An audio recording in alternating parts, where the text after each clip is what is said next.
Hello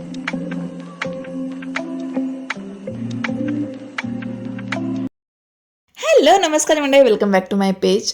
मी अश्विनी तुम्हा सर्वांचं खूप खूप स्वागत करते. आज आपण ह्या सुंदर अशा मॅच्युअर स्किनवरती मेकअप ट्युटोरियल पाहणार आहोत. सर्वात अगोदर मी स्किन हायड्रेट करून घेते आहे. त्यासाठी मी मॉइश्चरायझर लावते आहे. खूप चांगल्या क्वांटिटीमध्ये लावते आहे, कारण स्किन खूपच जास्त ड्राय होती. त्यामुळे छान असं मॉइश्चरायझर मी व्यवस्थित लावून घेतलं आहे. त्याने काय होईल, एक छान असा बेस क्रिएट होईल. म्हणजेच त्यानंतर जो काही मी मेकअप करेल तो स्किनमध्ये ॲब्झॉर्ब होईल आणि ड्राय नाही वाटणार. छान हायड्रेटिंग ग्लोई थोडासा लुक आपल्याला मिळेल. त्यामुळे मॉइश्चराईज करणं विसरायचं नाही. मॉइश्चराईज करून झाल्यानंतर मी एक हायड्रेटिंग प्रायमर वापरलेला आहे. ही जी स्किन होती ही खूप टेक्स्चर स्किन होती किंवा ओपन पोर्स जास्त होते. त्यामुळे हायड्रेटिंग प्लस पोर फिलर असं प्रायमर मी यूज केलं. आणि मग त्यानंतर आपण नेक्स्ट स्टेप केली. जर तुम्ही पाहू शकत असाल तर चेहऱ्यावरती पिगमेंटेशन खूप होतं. डोळ्यांखालचं काळे डाग खूप जास्त होते. पुन्हा तोंडाच्या भोवतीचं पिगमेंटेशन खूप जास्त होतं.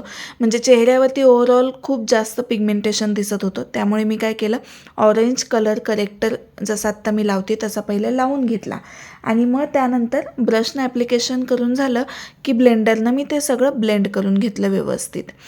जेव्हा तुम्हाला पिगमेंटेशन हाईड करायचे असतात तेव्हा तुम्हाला वापरायचं असतं ऑरेंज कलर करेक्टर. तर यामध्ये तुम्ही क्रीम कलर करेक्टर किंवा लिक्विड कोणतंही वापरू शकता. आणि याला व्यवस्थित ब्लेंड करून घ्यायचं आहे. ब्लेंडर हा नेहमी ओला करून घ्यायचा आहे, त्यातलं पाणी सगळं काढायचं आहे, मगच ब्लेंड करायचं, नाहीतर पॅच पडेल. आणि व्यवस्थित असं छान ब्लेंड करून झालं हलक्या हलक्या हाताने. सेम ब्लेंडर मी डोळ्याच्या वरतीही थोडासा फिरवला आहे, कारण डोळ्यांच्या वरतीही खूप जास्त पिगमेंटेशन आहे. त्यामुळे हे जे ऑरेंज कलर करेक्टर आहे मी ते थोडंसं ब्लेंडरच्याच मदतीनं वरतीही लावून घेतलं. मी इथे सुप्राचं पॅलेट वापरलं आहे आज मेकअप करण्यासाठी, कारण बट ऑब्वियस स्किन खूप ड्राय आहे. त्यामुळे मला क्रीम बेस द्यायचा होता, जेणेकरून ते जास्त ड्राय नाही वाटणार. त्यांची शेड क्रिएट करण्यासाठी मी 2 शेड मिक्स केल्या आणि असं बोटानं पहिले अप्लाय करून घेतलं आणि नंतर ब्लेंडरनं ब्लेंड करून घेतलं.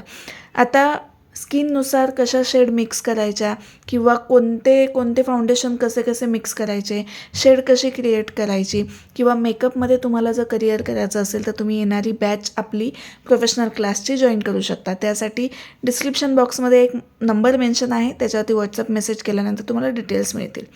तुम्ही पाहू शकता. आता आपण त्यांच्या स्किनचा कलर असा मेंटेन केला आहे की तो त्यांच्या मानेला बरोबर व्यवस्थित मॅच होतो आहे. ॲप्लिकेशन करून झाल्यानंतर सेम ब्लेंडरनी मी छान ब्लेंड करून घेतले. ब्लेंड करण्यासाठी घाई करायची नाही, ब्लेंडर ड्रॅग करायचं नाही, कारण प्रोडक्ट आपल्याला हलवायचं नाही आहे. त्यानंतर चेहऱ्याला थोडासा कट देण्यासाठी काय करतं, कॉन्टोरिंग करते. कॉन्टोरिंगसाठी मी त्यांच्या शेडपेक्षा डार्क शेडचं कन्सिलर क्रीम कॉन्टोर स्टिक वापरली आणि मग त्यानंतर हे असं ब्लेंड करून घेतलं. चेहऱ्याला स्ट्रक्चर देऊन झाल्यानंतर आपण हायलाईट केलं. हायलाईट करण्यासाठी अगेन मी सुप्राच्या पॅलेटमधलंच क्रीम कन्सिलर यूज केलं आणि ते आपल्या चेहऱ्याच्या हायलाईट पॉईंटवरती लावून घेतला आणि व्यवस्थित ब्लेंडरनं ब्लेंड करून घेतलं. प्रोडक्टची क्वांटिटी जेवढी तुम्ही कमी ठेवाल तेवढं ब्लेंडिंग छान होईल आणि थोडंसं नॅचरल लुक येईल. जास्त प्रोडक्ट लावलं तर ते केकी होण्याची पण शक्यता आहे. यानंतर हा जो क्रीम बेस आहे तो आपण सेट करून घेतला आहे पावडरनं. सर्वात अगोदर डोळ्यांच्या खालचं ज्या क्रीजेस आहेत त्या मी सेट करून घेतल्या आणि मग त्यानंतर पूर्ण फेस मी लॉक करून घेतला लूज पावडरनं. इथे जर तुमच्याकडे लूज पावडर नसेल तर तुम्ही तुमच्याकडील कॉम्पॅक्टही यूज करू शकता. आणि मग त्यानंतर सुंदर सटल असा थोडासा ब्लश लावून घेतला. ब्लशचा जो शेड आहे तो मी थोडासा डीप पिंककडे घेतला, कारण तो थोडा सटल आणि छान नॅचरल वाटेल म्हणून. आणि मग त्यानंतर पावडर कॉन्टोर थोडंसं करून घेतलं, जेणेकरून अजून छान कट्स चेहऱ्याला दाखवता येतील. आणि मग थोडंसं हायलायटर लावलं आणि मग नंतर स्टार्ट केला eye makeup. Eye makeup start करण्यासाठी थोडंसं कन्सिलर लावून घेतलं डोळ्यांवरती. ते व्यवस्थित ब्लेंडरनं ब्लेंड केलं आणि पावडरने लॉक केलं. जो कुर्ता त्यांनी आत्ता घातला तो सिम्पल कुर्ता होता आणि त्यावरती मेकअप दाखवायचा म्हणजे तेवढाच सटल आणि सोबर लुक ठेवायचा होता. म्हणून मी फक्त एका ब्राऊन कलरनं ट्रान्झिशन कलर देऊन घेतला.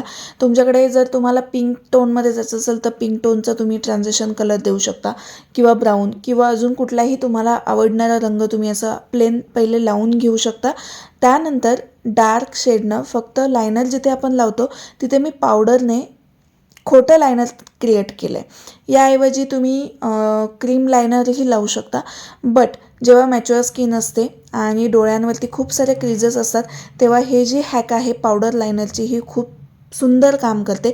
त्यामुळे मी असे जेव्हा स्किन असते किंवा असे डोळे असतात तेव्हा पावडर लायनरच लावणं प्रेफर करते. आणि थोडंसं फक्त मी शिमर लावलं आणि जसं आपण नेहमी अंडर आयला ट्रान्झिशन कलर देऊन घेतो आणि थोडंसं कलर ॲड करतो जेणेकरून पूर्ण जो मेकअप आहे तो एकसंध दिसावा तसं करून घेतलं. आणि आयब्रोज फिल करून घेतल्या.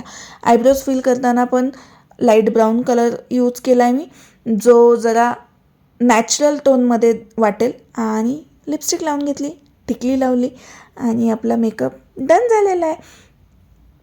व्हिडिओ कसा वाटला, हा मेकअप लुक कसा वाटला तुम्हाला मला नक्की सांगा. आणि आवडला असेल तर लाईक, कमेंट आणि शेअर करायला विसरू नका. बाय द वे, जर तुम्ही पहिल्यांदा या चॅनलला व्हिजिट केलेलं असेल तर मी अश्विनी, मी माझ्या या यूट्यूब चॅनलवरती मेकअप, फॅशन आणि व्लॉग अशा विषयांवरती व्हिडिओज घेऊन येत असते. सबस्क्राईब केलं नसेल तर प्लीज डू कन्सिडर सबस्क्राईब. पुन्हा भेटूया नवीन व्हिडिओमध्ये. तोपर्यंत बाय, टेक केअर.